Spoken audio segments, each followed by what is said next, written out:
bonjour citoyennes et citoyennes de la municipalité de Saint-Maxime du Mont-Louis.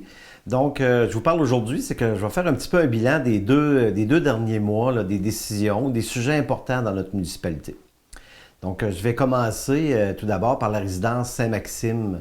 Donc, Saint-Maxime du Mont-Louis, anciennement là, la résidence du frère André.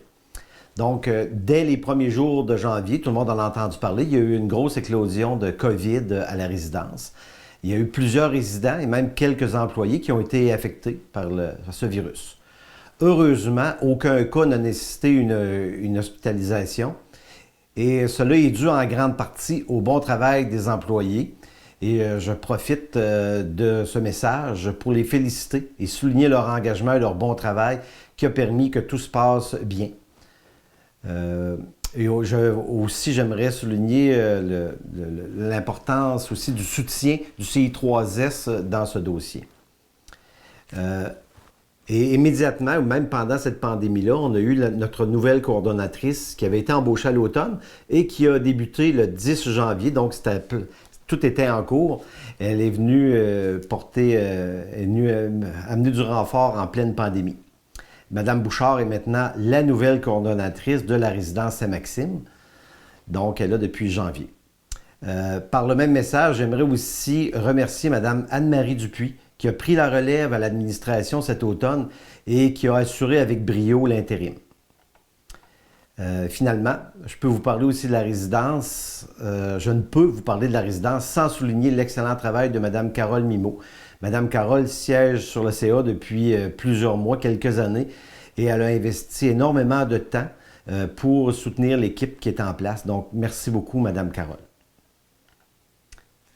Deuxième sujet, ça concerne l'acquisition du 53 rue de l'Église. Donc, en janvier dernier, la municipalité a acquis officiellement le 53 rue de l'Église qui appartenait à M.